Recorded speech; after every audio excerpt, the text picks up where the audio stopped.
Now, which one of y'all said that this is the best or even a better movie than The Dark Knight? Because boy, do I have a great optometrist for you to see.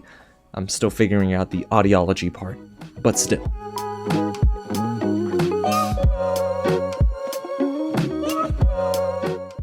What's going on, everyone? James here with another real review, and today I'm diving into all of my spoiler-free thoughts on The Flash. A huge thank you to Warner Brothers for giving me the chance to see this in theaters for review, and you can do the same when it drops this weekend, June 16th. It's going to be a busy day for cinema, but man, oh man, do we have a lot to talk about in this review. Now, if you missed my out-of-theater reaction, that's where I dove into all of my initial thoughts, and let me tell you, my feelings really haven't changed. Now, if you don't know much about The Flash, it's directed by Muschietti, who actually directed It Chapters 1 and 2, and the film is starring Ezra Miller, who plays Barry Allen, Sasha, Calle, who plays Supergirl, Michael Keaton, who comes back as Batman, Michael Shannon as General Zod, and Kiersey Clemons as Iris West. Now, the movie itself is supposed to be taking after the Flashpoint event in The Flash's comic book series, and I'm familiar at least somewhat with it because of the New 52 series that I was reading, and I really do like the Flash as a character, and Barry Allen is a character that I enjoy in DC. Of course, there are some extenuating circumstances regarding this film with the person who is playing Barry Allen that made me less excited for it, admittedly, and I will preface my review with this. What I'm about to say, positives, negatives, and my overall thoughts, does not mean I empathize or sympathize with the inexcusable actions of Ezra Miller. They deserve to face some sort of consequence for what they've done, and I just don't want anyone to take this out of context. Me reviewing this film does not mean I support Ezra Miller. So, with that being said, alrighty y'all, let's get into the story just a little bit. Barry Allen uses his super speed to change the past, but his attempt to save his family creates a world without superheroes, forcing him to race for his life in order to save the future. So yes, you're getting the Speed Force on full display, Barry Allen trying to save his mama and his father from going to prison. So yeah, there's a lot going on. Does it all work? Not really, but we will get into it. Now, before we get into all of it, though, if it is your first time here at the channel, welcome to Real James, where I love talking about movies, TV, and all the news in between. So if you do too, hit the big red button below, subscribe to the channel, join the Real family, and talk movies, TV with me. Let's react to a ton of stuff because we do that right here on the channel. And get loud down below in the comments and let me know what you think of this movie, if you agree with me, if you disagree with me, if you're right in the middle. And hey, if you're at this point in the video, go ahead and hit the thumbs up button. I'd really appreciate it. Alrighty y'all, so let's go ahead and start on an optimistic note, because I don't like to be too negative on this channel, but some movies just deserve it. However, we'll talk about the positives, and it starts with this, honestly. There's at least a performance or two, I would say, that really steals the show. And actually, I can only think of one at this moment, and that's Michael Keaton. If you're coming to see The Flash just because you're a huge fan of Michael Keaton as Batman, or if you just are a sucker for nostalgia, you're going to be incredibly happy with what Michael Keaton does in the role. To me, he's the most dynamic actor in the film, and we only really get him for the last chunk of the movie. And there are issues I have with the way that they wrote for Michael Keaton in this movie, especially they kind of make him the butt of too many jokes sometimes, but I will say I like this old man Bruce Wayne approach, and Michael Keaton just proves why he's one of the best on-screen Batmans that we've ever gotten. He's actually the first live-action Batman I've seen, even though I'm, a 90s kid, but I still love Michael Keaton in this movie. He has some heartfelt moments, and I'm not gonna lie, I kind of cheered when I saw him for the first time, and not many people did until they saw him in the Batsuit, then they cheered. And I'm thinking, y'all, it's Michael Keaton. We gonna cheer when Michael Keaton shows up on screen as Bruce Wayne or Batman every single time. So I really loved what they did with him here, and honestly, I just kind of wanted to see a movie with him again. Yeah. But outside of Michael Keaton, I mean, as a movie, this film is definitely one that gets worse over time, but at least the first act is really solid. The jokes were landing for me. I was having fun with the first 30 minutes of this film. There's a really cool action sequence where Ezra Miller goes and saves a lot of little children, and it was great. And then the rest of the movie happens, but at least for the first 30 minutes, we'll always have that. And Ezra Miller did a good job in the role as Barry Allen, and you can kind of feel that his comedic timing, or their comedic timing, excuse me, was on point. And you know, their dramatic performance was okay, but it was still believable. It's just the rest of the film that just doesn't work. But there was at least a bit more of a balance in the first 30 minutes, and part of me wants to believe that the delays for this movie, the extensive rewrites, didn't help. But then there's another chunk of me that says, well, they delayed this movie so many times and they still couldn't get it right. So, alrighty, well, I'm gonna be completely honest with y'all. Those are the only two positives I have for this film, because now we're gonna get into the negatives. You guys can already tell I'm not even lukewarm on this movie. I just did not enjoy my time with The Flash. After that first act that starts off so strong and it is promising for the rest of the film, the movie began to take a nosedive. Jokes became unfunny. They really swung for the fences far too many times. Almost every other line is a joke. And then I thought, well, what are we doing here? Are we establishing a little bit of both? Where's that balance from the first 30 minutes? And it just kind of evaporates. But overall, as a multiversal story, it's just so weak, especially coming off the heels of Across the Spider-Verse, which is one of, if not the best, multiversal story we've ever gotten on the big screen. But yeah, The Flash just ain't it. Nothing felt inspired in this movie, and the cameos couldn't even save the film. And yeah, the film definitely has a lot of cameos. So if you're avoiding spoilers, continue avoiding spoilers, because there are maybe a couple moments at the end there that might make you raise your eyebrows, either make you cheer or make you just say, what the heck? I was probably on the latter, because I could not believe what it is I witnessed. But again, it just did not feel impactful. This story was trying so hard to be layered, in the script and the direction could just not be married, and then the acting was just not there enough for me to feel that weight at the end.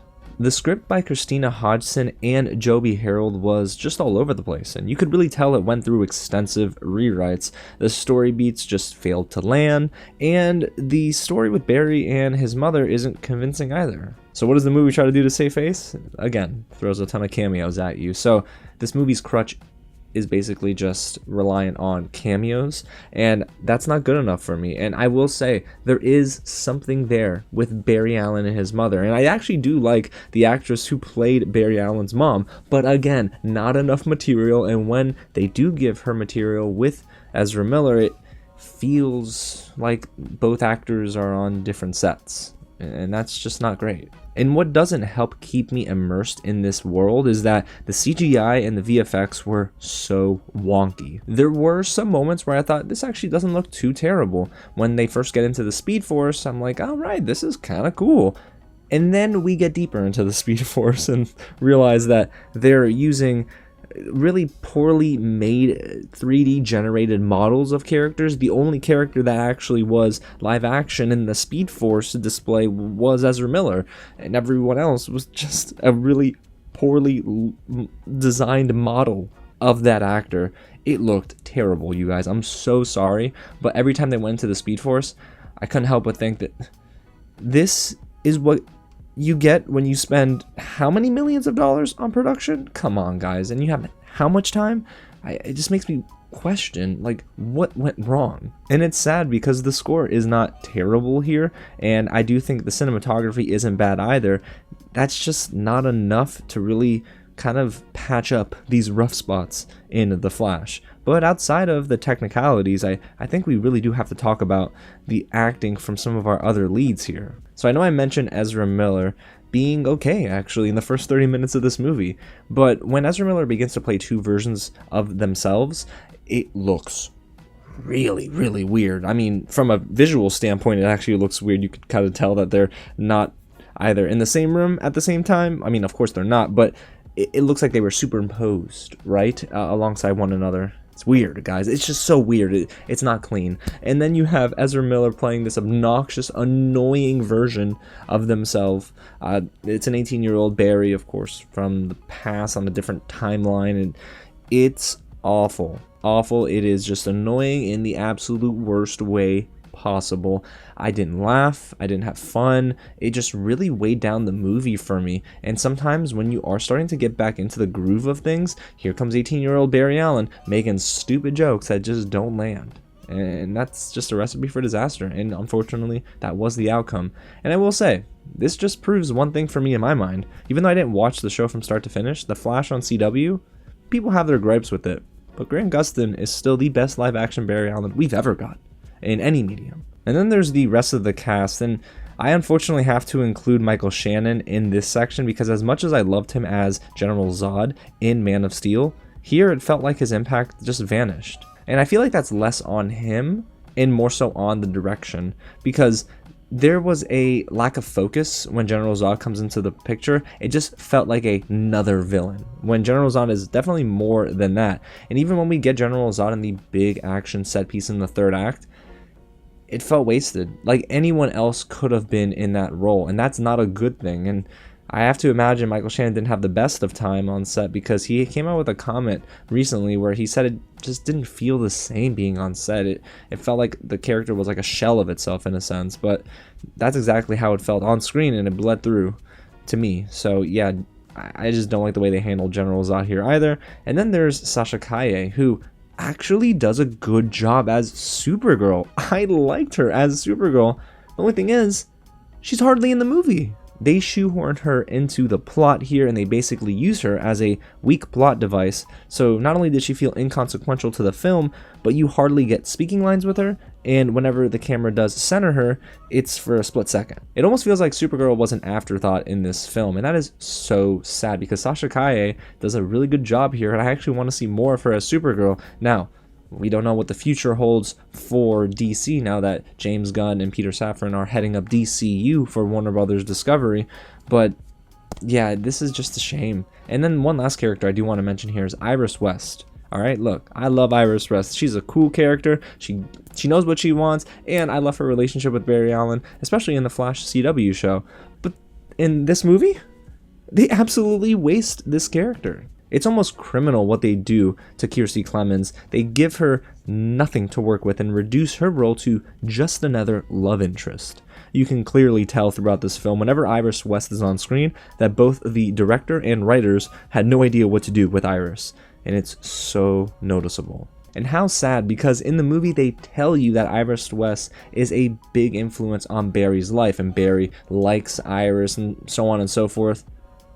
But we don't really see that. I mean, it just feels like they had no clear direction when it comes to Iris and Barry and Barry's relationship. So it just baffles me. How do you mess that up in a movie soloing around the Flash? And when it comes to the future of DC and DC movies, TV, animation, etc., etc., I actually don't feel like the movie did the best job here at resetting the universe. I had this discussion with a friend offline about this movie and why it didn't necessarily feel like it reset anything for me. Sure, there are instances where the movie outright tells you, yeah, there are multiple timelines, so anyone could exist on any timeline.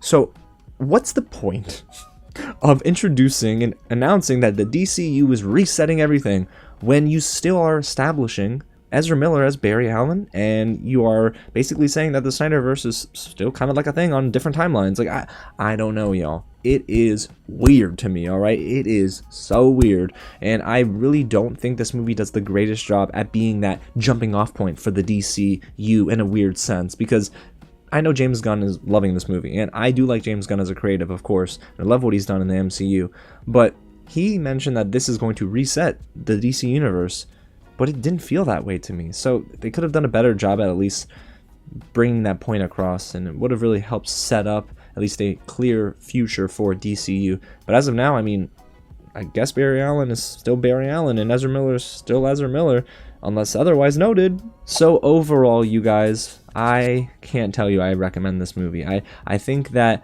at the end of the day, The Flash is going to underperform, and it's going to be a movie that most people will forget about. Cameos can only take you so far. You need a layered story, especially when you deal with a subject like the multiverse. Spider-Man Into the Spider-Verse and Across the Spider-Verse are perfect examples of how to deal with multiversal stories. I mean, the MCU sometimes hits and sometimes misses when it comes to how they've begun their multiverse saga, but I just don't think The Flash is a movie that stands out on its own, and it tries so hard to do that. And there are instances where it does work, in the first 30 minutes of the film, for example. But the rest of this movie is just lacking in heart, in effective humor, and a story that, honestly, I could really sink my teeth into. And I won't lie to you, I think Andy Muschietti is better than this, and I hope he does better than this because he's rumored to be directing the new Batman movie in James Gunn's DCU. So here's to hoping they learn from this. But The Flash is a movie that, honestly, if it were delayed for the rest of the time, I wouldn't have missed it. This film is just, to me, a movie that is like a 2 out of 5. It ain't great. And all this movie does is just add to the confusing future for DC properties on the big screen and the small screen. Because what are we going to do with Sasha Calle as Supergirl? What are we going to do with Kiersey Clemons as Iris West? And what are we going to do with Ezra Miller as Barry Allen? Because all of this still is unclear. And that's a shame. Because, again, this should have been that reset. And it really didn't feel that way. So, yeah. There you have it, y'all. That's my real review of The Flash, a movie that I can't even say disappointed me because I was really less than excited and less than thrilled for this movie as it continued to get delayed and a lot of off-screen antics happened surrounding Ezra Miller. But, I mean, it fell even lower than my expectations that I had when I walked into the theater. So, the movie is just, it's a dud for me, and it's a big old mess. So, yeah, let me know down below in the comments if you agree with me, because now that I think about it, maybe I am a little disappointed. I mean, this could have been so much better, y'all, and it had that promise, but again, just fell flat. And if you haven't already and you're at this point in the review, hit that big red button and subscribe to the channel, y'all, so you get locked in for more reviews, because I can't wait to talk more about the rest of this summer. It's going to be a packed summer season for movies, so I can't wait to dive into all my thoughts about every property as I see them with you. Alrighty, y'all. Again, thanks so much for watching, and I'll catch you at the next screening. Oh, man. Man, DC is still a mess.